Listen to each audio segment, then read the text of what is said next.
Olá, seja bem-vindo. A paz de Deus. Uma excelente noite. Hoje é dia 20 de outubro de 2023. Dia 20 já. 22 horas e 38 minutos. Cheguei do culto. Já tem mais ou menos uma hora, mais ou menos. Um excelente culto, por sinal. Culto bastante espiritual. Muito bom. Muito bom. Bastante contente, assim, bastante. É o que eu disse hoje para um irmão, né? Muito feliz, né? Tem muitos anos assim que eu não me sentia feliz, né? Assim, ainda tem algumas coisinhas, né? Mas me sinto bem feliz. E eu acho que essas coisinhas nem vai passar. Né? Acredito que nem vai passar. A verdade, bem na verdade, hoje mesmo o irmão estava falando uma parte, o ancião, né? Mas eu gosto muito do culto presidido por aquele irmão. Né? Eu acho que aquele irmão, ele tem uma espiritualidade. Né? Hoje mesmo eu estava lendo, mudando de assunto, daqui a pouco eu esqueço o que eu ia falar. Não vou falar aqui do ancião, senão eu já vou esquecer, que eu já tá querendo me esquecer. Ele estava falando a respeito de pessoas, que tem pessoas que congregam, tá sempre na igreja, mas nunca serão crentes. Ali tem duas versões, né? Dois significados, não me entender. Existe o significado de que nunca será uma pessoa convertida, assim, talvez num pensamento de muitos. E tem outra situação que é um crente que nunca será naquele. Ele será sempre o espectador, ele nunca será uma pessoa participante. Né? E, então, eu vejo assim, como é que eu vejo isso? Essa, essa, essa fala, né, dele. Eu acho que as igrejas, né, elas adotaram algumas doutrinas, né, doutrinas da igreja, algumas passagens um pouco deturpada, um pouco mal interpretada de alguns discípulos e apóstolos, e seguem aquilo ali de uma forma como os fariseus, né? Como os fariseus eram. E até o dia de hoje existe muitas interpretações, tanto no meio dos cristãos como no meio dos judeus, no meio de outros povos, interpretação deturpada. Então, criou-se um modelo de crente. O que é o crente hoje, se você for numa igreja evangélica? O que é o crente? O crente é aquele cara que segue fielmente ali a igreja, o pastor, enfim, o ministério da igreja. É aquele cara que dá muitos gritos, ai, glória, aleluia, glória. Esse é o cara que é chamado crente. Né? Esse daí é o crente. Pouco importa o que ele é como pessoa, como sentimento. Hoje eu estava vendo um livro aqui, eu já até me perdi no que eu ia falar. E eu não vou conseguir ler porque está escuro e essa lâmpada aqui eu não arrumei até o dia de hoje. Até o dia de hoje, porque pouco eu fico à noite aqui, eu tenho que arrancar o fio para mexer, eu não vou conseguir ler. Mais um livro maravilhoso, ó. Teologia da Trincheira. Maravilhoso esse livro. Mas o que estava. Assim, é muita coisa, na verdade, que está ali naquele livro. Mas falam das verdades, né? O caráter. O caráter sentimental, o caráter espiritual das pessoas, das igrejas, dos pastores. Né? Ele denuncia, né? Porque. E estava falando, e fala exatamente a respeito disso que eu estou falando aqui. O modelo, né? O que é o modelo de um crente, de um cristão? Né? O modelo é esses modelos formados. Você vê que eu entrei aqui, não estava nem pensando nisso aqui, mas já encaixou certinho, né? O modelo, aquele modelo, aquele formato é aquele que veste a roupa, né, ali, a caráter, mas não tem, mas é uma pessoa má, uma pessoa, e isso, como descreve ali, é pastores, é homens que estão à frente do povo, tem esse comportamento, essa conduta. E ninguém está nem se importando com isso. As pessoas não estão se importando, sabe? Agora também eu estava vendo aqui um vídeo aqui do clipe, na verdade eu estou vendo até um outro vídeo, eu parei para ver, né, um vídeo anterior, mas eu vi um vídeo aí a respeito de um irmão aí, de um cooperador que tirou a vida, né? Parece que muito querido ele, né? Pelo tanto de gente que estava lá, embora no enterro vai, todo mundo vai, até os cachorros vai, mas não estou dizendo que não que depreciando o irmão, porque provavelmente ele era um irmão muito querido, né? E 88 anos, né? E tirou a própria vida, jogou em cima de um viaduto, né? Se vê na fala do irmão, o irmão estava sofrendo, e aí é o que o crítico ele fala uma coisa e é verdade. Você sabe que até que diminuiu um pouquinho essas profecias, deu uma diminuída, ainda tem, em algumas igrejas, pode ir lá que tem. É o tempo todo dia, toda hora, é profecia. Todo dia, toda hora. E sabe o que acontece? Essas profecias não cumprem. Elas não cumprem. E aí acontece, não é o caso desse irmão, provavelmente, não é o caso, né? Mas acontece muitas situações assim, né? Esse irmão ele estava com um problema, mas aí o que acontece ali? O distanciamento dos irmãos, da irmandade, do ministério, né? O distanciamento que há no meio do cristão, o distanciamento ele é propício para que as pessoas consigam, né, esse tipo de pensamento, né, esse tipo de conduta de ir lá, de se suicidar, de se matar, de entrar numa depressão. Por quê? Porque não tem amparo de ninguém, né? O cristão ele é distante, não existe uma união, uma amizade fraterna, não existe, são tudo muito distante. Se estiver acontecendo alguma coisa que comigo, por exemplo, da minha casa, aqui ninguém vem aqui. E assim é na casa dos outros também, né? Não estou generalizando, porque tem casos que acredito que deve ter ali os seus parceiros, seus amigos, né? Mas no geral, o crente, né? O cristão, ele não procura saber do outro, né? Então o que acontece? Essas profecias, né? A pessoa estava lá passando por dificuldade e uma guerra. Isso aconteceu na minha vida. O inimigo mandou eu tirar a vida. Mandou eu tirar a vida. Só que Deus chegou primeiro, né?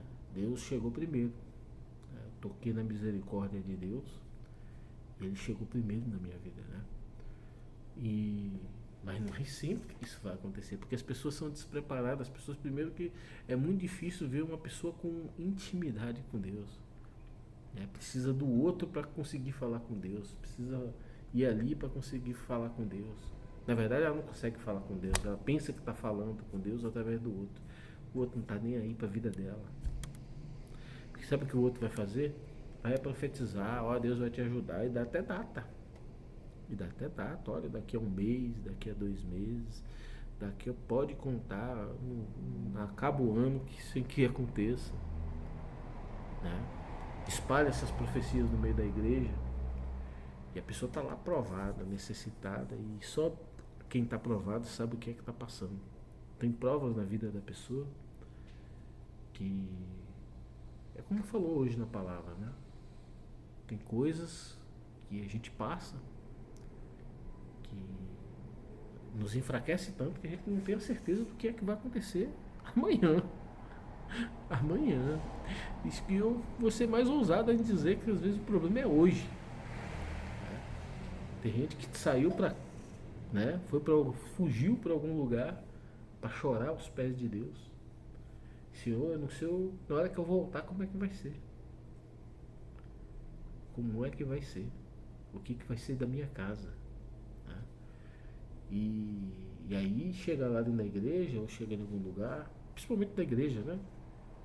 Vê essas profetadas, olha, vai acontecer e vai não sei o quê. Corre o risco das pessoas, sabe o quê? Aí é onde o inimigo entra. É onde ele entra. Né? Tira a tua vida. Né? Faz isso, faz aquilo. Né? E aí ocorre as pessoas procurar esse método, né? Achando que vai encerrar o seu problema. Vai. O problema humano vai encerrar. A dificuldade humana vai encerrar. Assim como lá o crítico disse. A gente não sabe como é que vai ser diante de Deus. Porque diz que o Senhor fala que não há salvação para o suicida, né? Em tese. Né? Em tese não há salvação.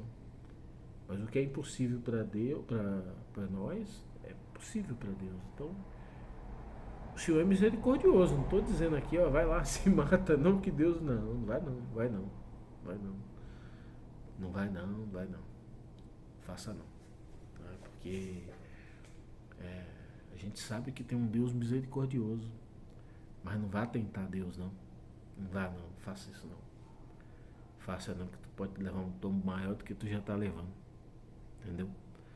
É melhor ir buscar na misericórdia de Deus uma solução, um socorro, né? Tocar lá no céu, lá em Deus mesmo, toca nele, né? Que ele pode, ele tem aquilo que nós precisamos, né? Às vezes o que nós precisamos, às vezes é só dormir, esperar o outro dia, vai dar uma descansada. Às vezes é difícil, né? Eu já fiquei a noite inteira acordado, preocupado, já fiquei muitas e muitas vezes acordado, chorando, clamando a Deus, né? Pedindo socorro para Ele. Né? E muitas das vezes eu falei assim, não, Deus nem vai vir. Deus nem vai vir. E não veio mesmo. Muitas das vezes não veio mesmo. Né? Mas eu fui passando. Ele não veio porque eu tinha ainda, né? Eu achava que não tinha, mas tinha. Eu sobrevivi, tô aqui. Eu tô aqui. Né? Então, é, você vê assim que existe um modelo, né? Um modelo muito falho, né? De cristão. Eu para ser sincero, eu sou batizado, tenho 23 anos, hoje teve até muita gente testemunhando a respeito do batismo, né? Hoje eu não fiz nada, hoje só sentei lá, cantei e só isso. O povo estava tudo animado, pedindo hino, orando, uma oração muito bonita. As duas orações, o final e a primora, perfeitos. Os testemunhos hoje foi assim, do Espírito Santo mesmo, foi Deus que preparou, né? Todos os testemunhos, coisa linda, coisa linda.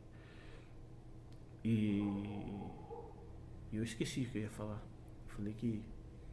Então, tá vendo? Começo a falar as coisas, começo a perder.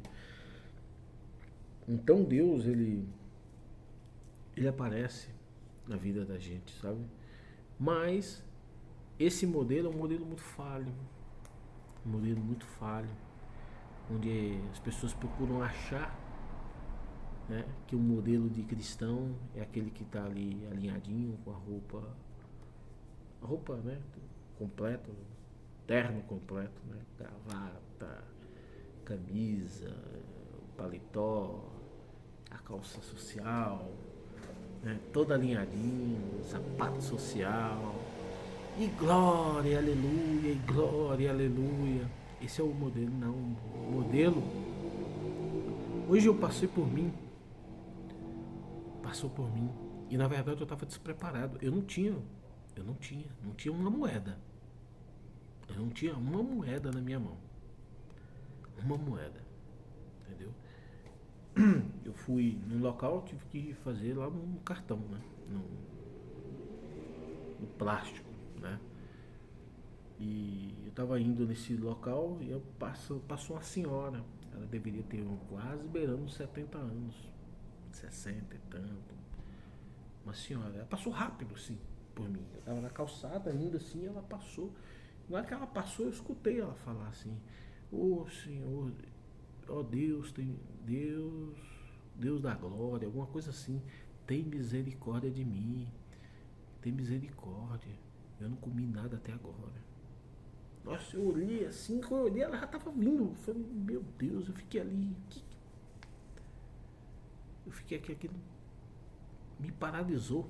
Eu falei, eu não pude, eu não tinha nada ali. E ela foi embora, não era pra me pegar. Ela foi embora.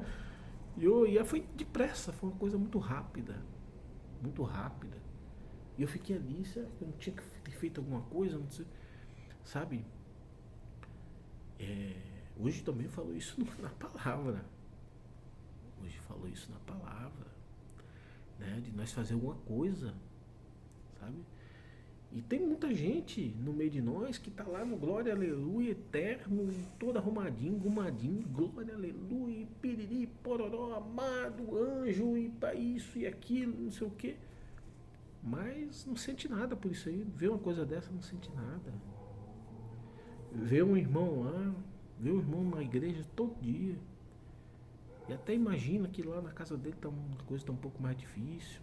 Nunca foi lá para fazer uma oração na casa do irmão ou da irmã. Nunca tá lá, só ele. É só ele. Eu vim aqui só para buscar a palavra que é para mim. Eu vim aqui comer. Entendeu?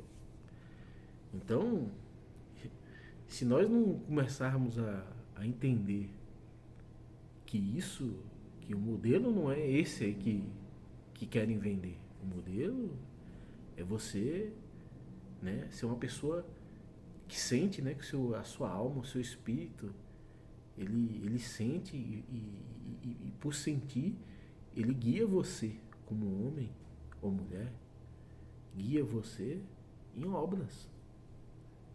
Em obras. Eu vejo ele falar ali, discutindo ali a respeito do Luiz Carlos de Viçosa lá, o irmão ancião lá do Braz lá, sobre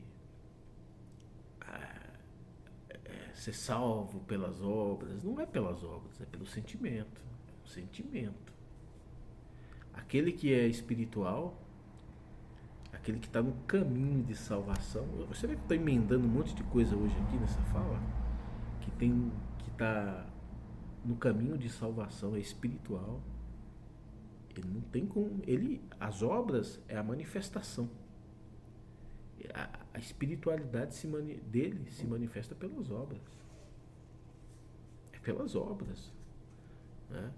Agora o outro crítico ali, talvez eu não sei se eu estou falando certo, ele acha que só porque ele fala assim, eu sou cristão, ele vai pro céu, vai ser salvo? Ele tem o direito de achar, eu já acho que não vai. Né? Eu estou falando ele, mas eu estou falando qualquer um de nós.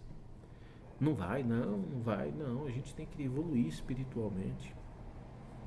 Tem que ter uma evolução, tem que ter a alma dela tem que ter uma maturidade espiritual. E a gente consegue enxergar isso, né, materializar isso nas obras.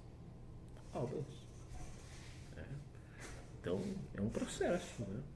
Um processo, você vai vendo uma evolução disso. Nós vamos enxergando a evolução da espiritualidade de alguém, né? Agora, ele acha que é porque ele está ali, porque ele está debatendo a escrita, a palavra, toda, não, porque isso aqui foi lá na Galileia, não, isso aqui não foi nesse lugar, foi lá, ó, tinha uma pedra ali, não sei o quê, porque está escrito ali na Bíblia. A Bíblia é um mapa pra gente. A gente não vai andar exatamente como está ali. Não vai. As coisas não vão acontecer exatamente do jeito que está ali. Aquilo ali foi uma vida de um povo que viveu naquele tempo. Nós estamos vivendo uma outra parte. Nós somos um povo de Deus vivendo um outro momento. É um outro momento. Não tem nada a ver mais com aquele momento. É claro que aquilo ali é uma referência para nós, né? Agora estão querendo viver em cima Não, tem que ser assim, porque tá aqui, ó, 1 mais 1, 2, tá aqui. Dá licença. Dá licença. Nós nem vamos ser. Outra coisa, a- nós somos um ser imperfeito. Nós como homens, nossas obras são más.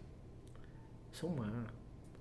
Agora o que faz a diferença na gente? O que faz a diferença é o que está lá dentro de você. É aquele desejo e aquela luta que você está, né?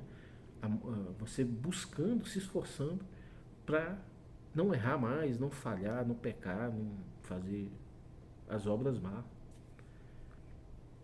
É uma luta.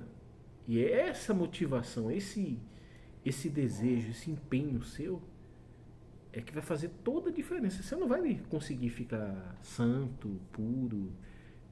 Não vai. Você está numa luta pela santidade, mas você acha que você vai conseguir ser santo? Não vai. Eu não acredito nisso. Desculpa, não acredito.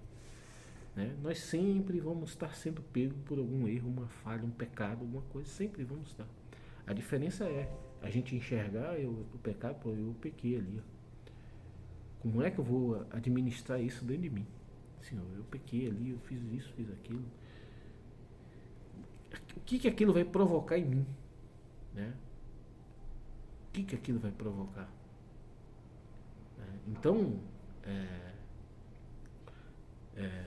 se você tentou fugir daquele pecado de alguma forma, se você buscou caminhos para que você não fosse conduzido para o pecado, se você buscou, mas às vezes ele vai atrás de você e às vezes você vai acabar caindo no pecado. Mas precisa ver como é que o caráter espiritual está trabalhando em cima desse pecado. Né? É assim que eu acredito que Deus enxerga nós. É como que nós estamos trabalhando aquelas ações ou a reação pecaminosa em nós, de erros, de falhas, de pecados. Né? Como que nós estamos trabalhando espiritualmente aquilo? Né? Por exemplo, eu posso estar cometendo um pecado, não faz mal não. Não. Desleixado, né? Aquilo ali não está me julgando, eu não estou me julgando, eu não estou me autocondenando daquilo. Aí é perigo. Mas quando eu estou ali cometendo aquele pecado, porque fui pego de assalto, né? Estou lutando contra, mas fui pego de assalto e em um momento eu fui lá e errei, falhei, mas Senhor, eu fiz. Não é que é exatamente nesse modelo, né? Não é exatamente assim. O senhor sabe como que é. É uma maneira de falar aqui, né? Senhor, eu errei, eu falei. Me perdoa. Eu preciso conseguir vencer isso. É isso aí que Deus quer. É isso que Deus quer. Entendeu?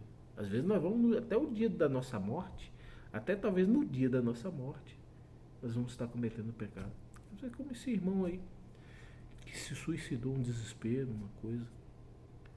Eu prefiro acreditar que ele vai alcançar a misericórdia de Deus. Eu quero acreditar. Né? Agora, Deus é que conhece ele, né? Eu não conheço. Né? Mas eu quero acreditar. Porque, veja nas palavras dele. Sinceridade na palavra dele. Né? Eu quero acreditar que no dia que o Senhor Jesus vier buscar, esse daí levanta e vai com o Senhor. Né? Eu quero acreditar nisso. É isso aí que eu quero. Né? Agora, tem uns aí, os julgadores, né? Que fica aí, não, a palavra que está dizendo que é morte. É morte, é morte, é morte.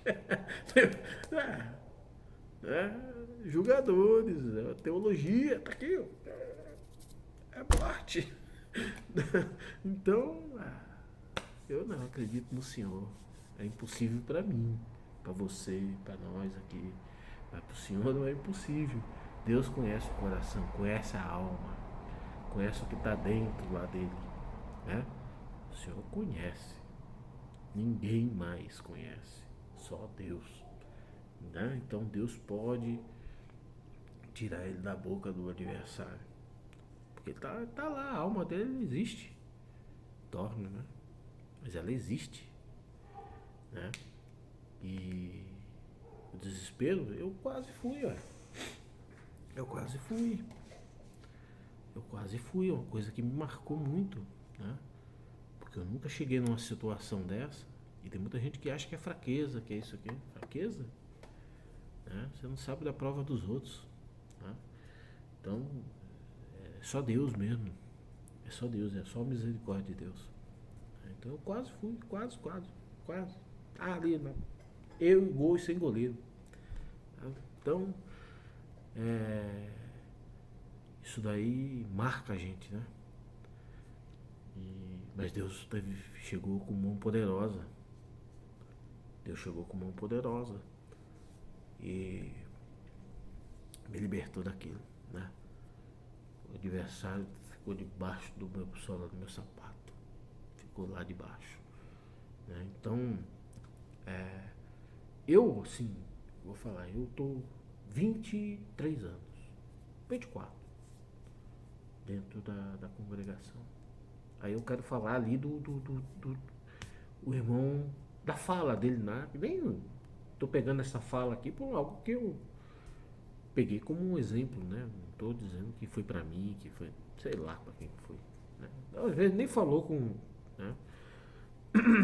Eu acredito muito na integridade espiritual, integridade do ministério daquele irmão. Eu acredito muito. É um dos principais, é um dos irmãos que eu mais confio, assim, acredito, é aquele irmão ali. Aquele irmão do irmão dele, que é falecido, ancião também lá no Brás, falecido, irmão Gerbes. Foi um dos melhores cultos, assim, eu tive na época da pandemia, no Brás ali, e de lá pra cá, né, até o falecimento do irmão Gerbes. Esse irmão totalmente espiritual, a mesma linhagem desse aí. A mesma linhagem, mesma coisa.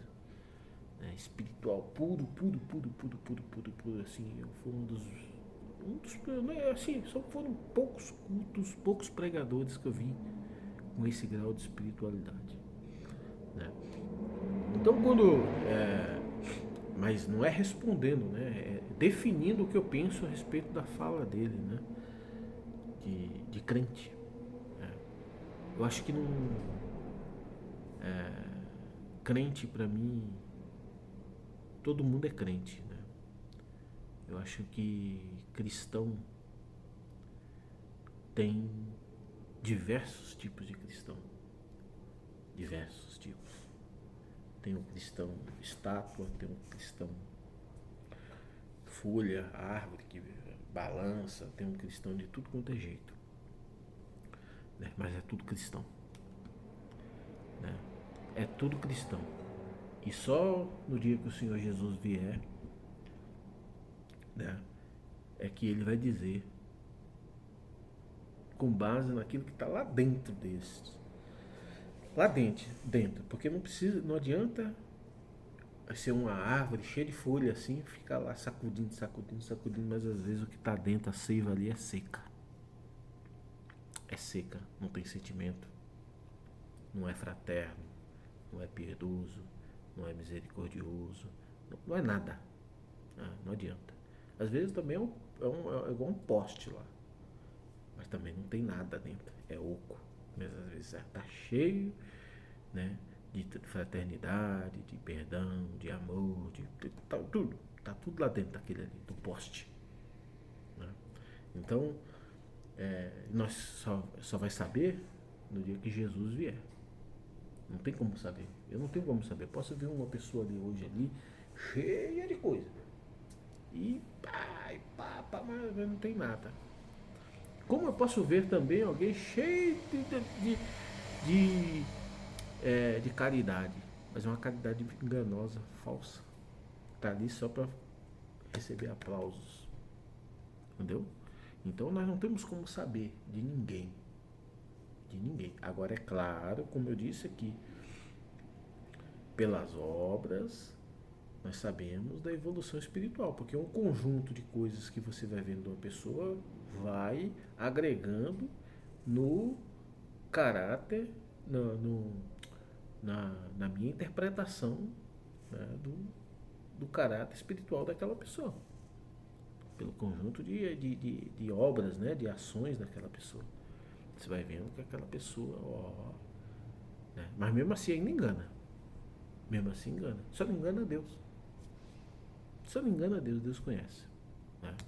Acredito que em todos nós, como eu já disse, há erros, falhas.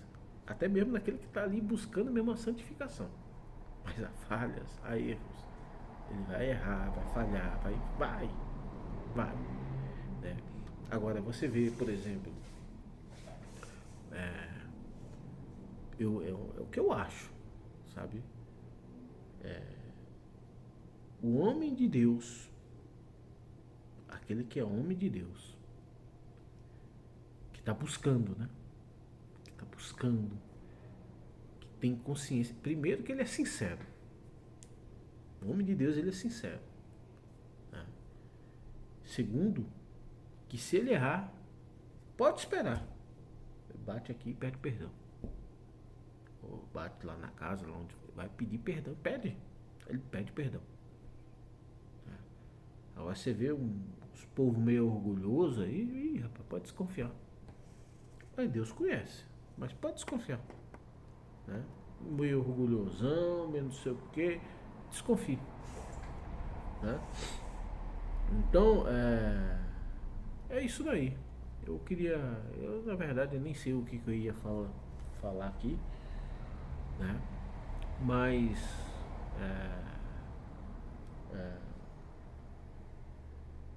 hoje eu fiquei de fazer um vídeo, tô desde bastante tempo aqui para fazer um vídeo, eu não vou conseguir ler mesmo aqui agora, não consigo. Tá escuro aqui, ó, só tem uma luz, eu vejo que a luz é muito fraca. Eu tava falando comigo, se eu tivesse certeza que eu iria ficar aqui, morando aqui, nesse local, eu ia arrumar essas luzes tudo, mas eu não sei como é que vai ser. Mas pensa num livro bom.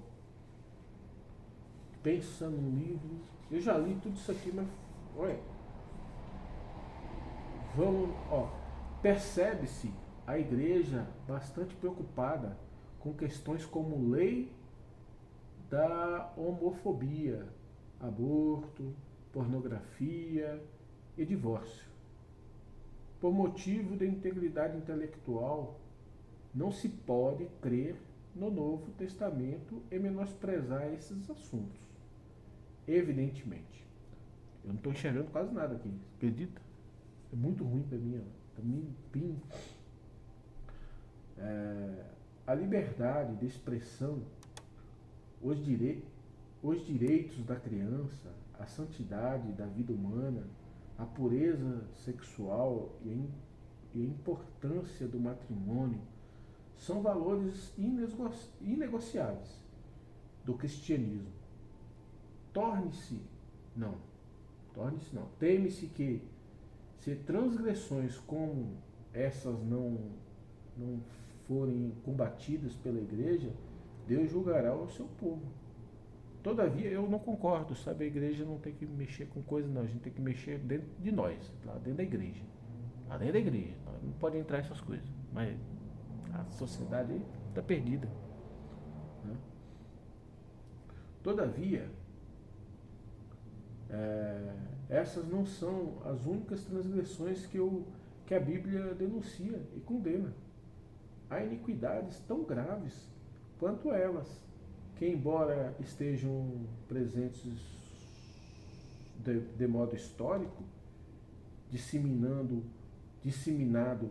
e crônico no Brasil, raramente são mencionadas em nossos púlpitos.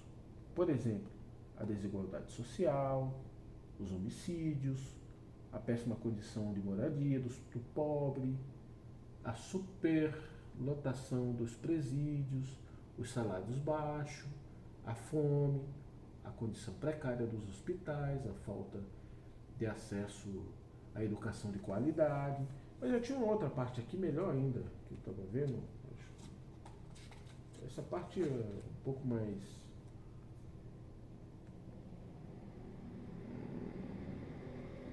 Acho que é aqui.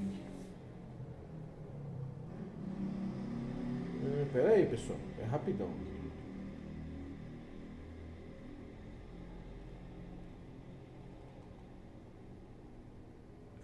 Ai, gente, é tão ruim que você não conseguir ler coisa difícil.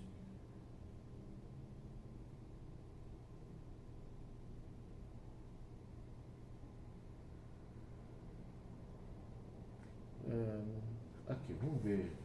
Vou pegar aqui. Ó. Mesmo assim, com um país com justiça, igualdade, liberdade, fraternidade, paz, daria condições para que muitas pessoas se aprofundassem naquilo que lhe trouxesse esperança. Paulo escreveu: Deus é poderoso para fazer infinitamente mais do que tudo quanto pedimos ou pensamos, conforme o seu poder que opera em nós. Assim, as pessoas que conhecem a razão para viver e morrer, que é Cristo, teriam mais tempo para orar, ler as Escrituras, adorar a Deus na igreja, servir ao próximo, anunciar o Evangelho, amar, celebrar a vitória de Cristo sobre a morte. É o que chamo de ócio santo, o tempo livre que permite ao ser humano meditar sobre o estado, a vida, o amor e a esperança e a liberdade com todo o espanto e a alegria de quem descobriu o sentido da existência. Ao combater a injustiça social, portanto, o cristão luta contra, entre outras coisas, para que as pessoas tenham tempo para pensar, seja no seu desespero, seja na sua esperança. É inconcebível deixar de pregar o Evangelho. A boa nova de Jesus é o que nos dá o maior motivo, o maior dos motivos para lutar pela justiça social. Mais do que isso, é a esperança de cristianismo que nos livra do tédio de viver num estado no qual as condições sociais permitem às pessoas examinar a vida. Como disse Blaise Pascal, nada pode ser mais miserável do que se sentir intoleravelmente deprimido quando se é forçado à introspecção por não houver meios de distração. Tem outra parte aqui que eu estava lendo hoje que é maravilhoso. Eu queria muito compartilhar isso, mas eu não vou conseguir. Não vou conseguir aqui. Está muito ruim para me ler. Muito ruim para me lembrar aqui. Em segundo lugar, vamos ver o primeiro lugar. Em primeiro lugar, pelo simples fato de a fé não ser de todos e as escrituras sagradas ensinarem que milhões nunca se converterão. Isso é um fato teológico para o qual há ampla comprovação empírica. Os cristãos raramente são maioria numa cidade. Em segundo lugar, pelo fato de uma pessoa ter sido evangelizada e levada à fé, não significa que ela atuará politicamente. Púlpito fraco, discipulado, deficiente, condicionamento cultural, falta de interesse por boa literatura política e recusa de ler jornais, entre outras razões, podem representar lá na ponta uma igreja alienada politicamente. Aí, em terceiro lugar, o interesse político não significa que o convertido estará preparado para atuar em uma esfera profundamente dialética, cheia de contradições, na qual o sonho cristão tem de tolerar o que a natureza humana não permite ter. Preparo para o engajamento político demanda tempo, estudo, experiência de campo, conhecimento teológico. A evangelização tem suas consequências políticas sociais. Ela pode representar a formação de um grupo de pressão política. Verdadeiros convertidos podem ocupar posições estratégicas na sociedade. Eu não concordo com isso aqui. Eu não concordo. Gente, eu não vou conseguir. Tem aqui, mas aqui fala a respeito de uma parte,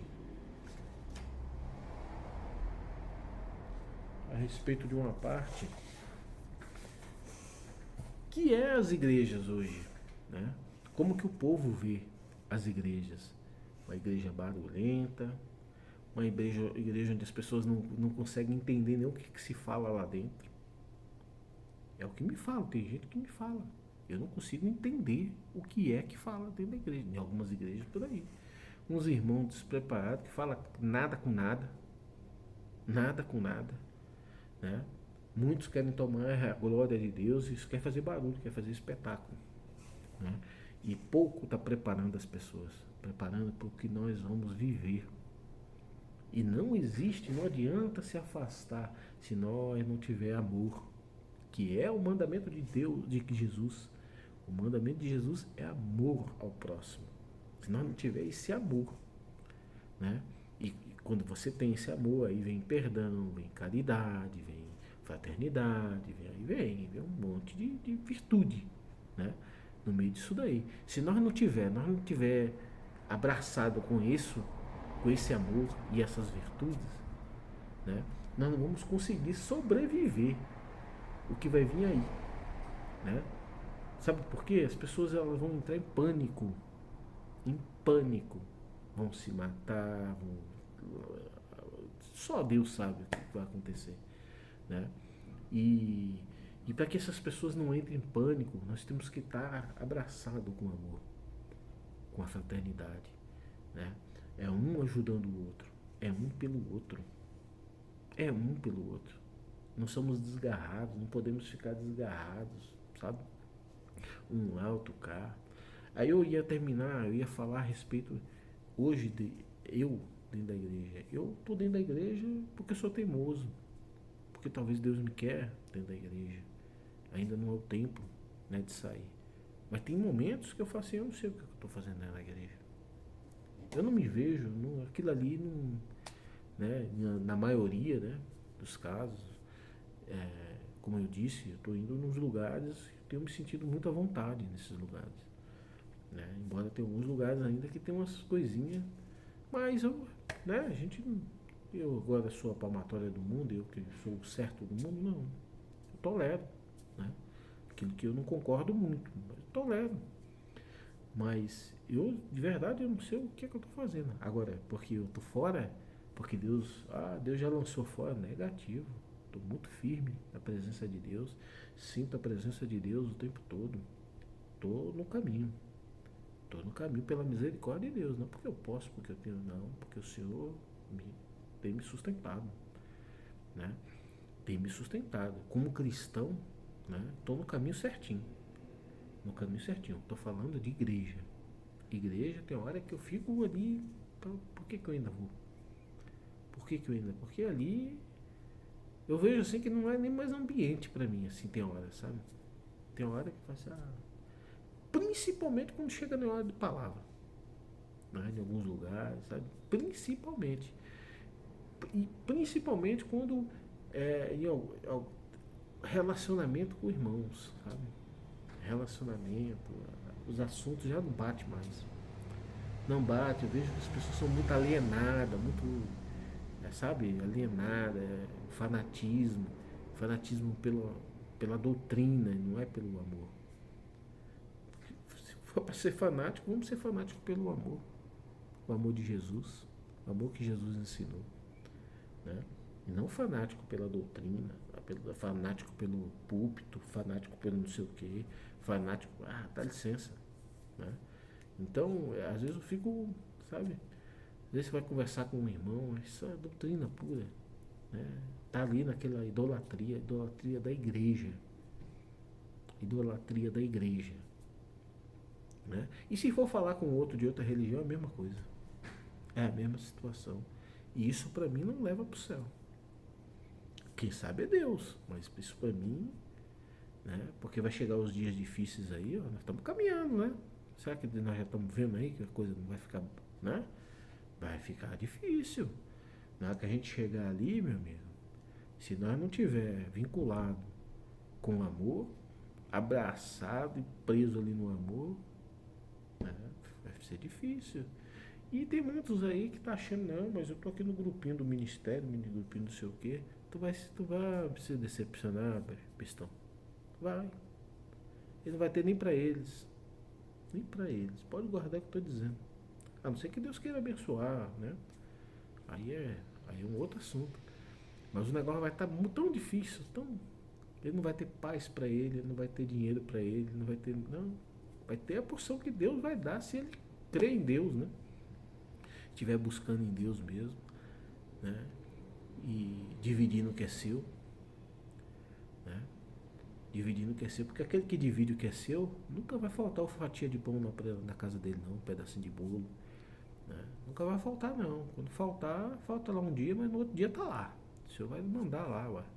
Entendeu? Apesar que nós não devemos dar nada esperando por isso aí, não. Porque o Senhor conhece o que está dentro de nós, viu? O Senhor conhece. O Senhor sabe se eu estender minha mão aqui para dar alguma coisa. Eu vou dar aqui porque amanhã as coisas tá difíceis aí. Nossa, eu preciso dar aqui para receber amanhã. Velho, tu vai levar um couro. É um couro que tu vai levar. Entendeu? Deus conhece. Deus conhece nós. Né? Então, mas nós temos que acertar nisso. Entendeu? Então, às vezes eu me sinto um pouco, sabe, separado já disso aí.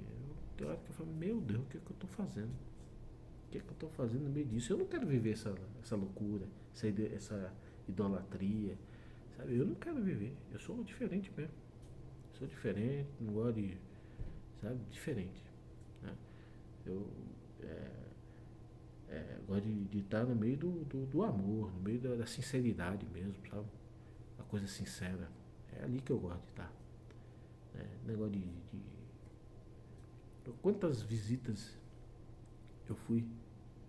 Quantas visitas eu fui? Eu fui muitas visitas aí, parecia que eu nem estava lá. Fui lá, acho que só para encher o lugar. Parecia que eu nem estava lá, parecia que eu não. Mas eu fui com sinceridade. Eu sempre fui com sinceridade. Né? E eu sei lá, já falando demais aqui, o tempo já estourou e eu vou encerrar. Deus seja louvado.